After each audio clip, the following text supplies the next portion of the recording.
Pórtate bien, le dijo un padre a su hijo adolescente. Ve a la escuela y preséntate ante tu maestro, recita tu tarea y haz tus ejercicios.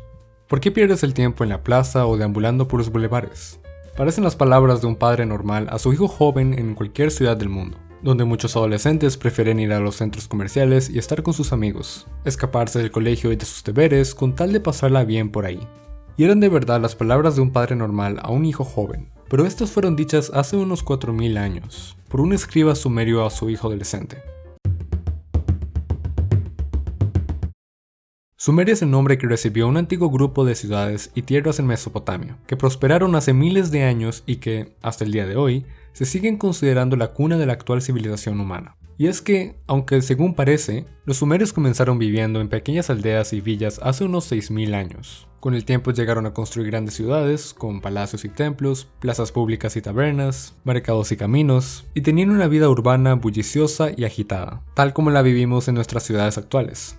Pues bien, gracias a una antigua carta escrita en Sumeria hace unos 4000 años por un escriba, sabemos que los jóvenes adolescentes de aquella época podían comportarse como muchos de la actualidad. En su carta, el escriba se quejaba de que su hijo deambulaba por los bulevares de la ciudad, sin hacer nada de provecho, y de que acudía a la plaza pública a estar con sus amigos, lejos de la supervisión de sus maestros, cuando lo que debía hacer era muy simple: ir a la escuela.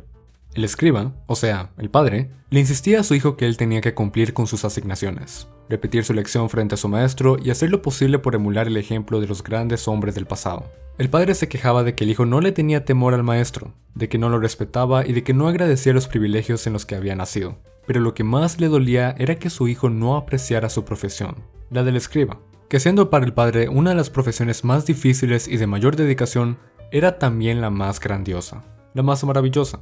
Y es que el escriba, como muchos otros padres de la época, e incluso de nuestro tiempo, lo que más deseaba era que su hijo siguiera sus pasos, que se convirtiera en un escriba igual que él. Este es un fragmento de la tablilla, en el que el padre comienza diciéndole a su hijo: ¿A dónde fuiste? No he ido a ninguna parte. Si no fuiste a ninguna parte, ¿por qué holgazaneas? Ve a la escuela, preséntate a tu padre de la escuela, recita tu tarea, abre tu mochila, escribe tu tablilla, deja que tu hermano grande escriba una nueva tablilla para ti. Después de terminar tu tarea y comportarte como tu monitor, ven a mí y no deambules por la calle. A ver, ¿sabes qué te dije? Sí, lo sé, te lo repetiré.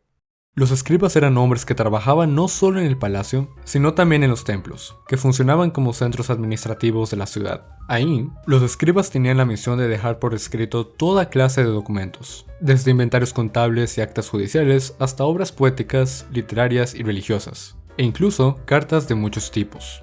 La profesión del escriba era todo un arte, para el que aquellos hombres debían prepararse desde muy jóvenes. Cuando eran niños, aprendían a usar el estilo, que era un palito de junco afilado que usaban para trazar las palabras en las tablillas de arcilla húmedas.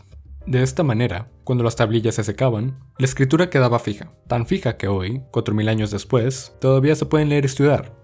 En la escuela del templo, los estudiantes repetían una y otra vez los mismos textos en las tablillas de práctica, y además tenían que recitar su lección frente a su maestro, que solía ser un escriba veterano muy estricto, que no solo corregía sus errores, sino también los castigaba con una vara, como que el joven hijo del escriba tenía fuertes motivos para escaparse a la plaza. Algunos padres incluso invitaban al maestro a su casa para ofrecerle presentes y una buena cena, con tal de ganarse su favor para el chico. Sin embargo, nuestro escriba estaba convencido de que el trabajo en el templo era mucho más ventajoso que otros trabajos. Por eso, en la carta, le recuerda a su hijo que otros jóvenes no iban a la escuela del templo, sino que tenían que aprender a arar la tierra y trabajar muy duro en el mercado, ya que sus padres no eran escribas, sino que eran agricultores o mercaderes y sus hijos tenían que apoyarlos en sus tareas.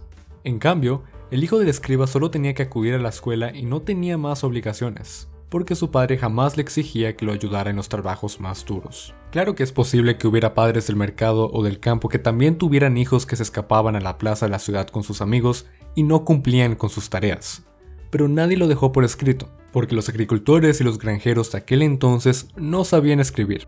Es evidente que los bulevares y la plaza pública de la ciudad sumeria eran una tentación muy fuerte para el joven hijo del escriba. Había tabernas y vida activa en aquellos lugares, lo suficiente para distraer al joven y que no se preocupara de sus obligaciones. Y es que, de seguro, aquellas tabernas y bulevares debieron ser muy entretenidas e interesantes. Pero esa es otra historia.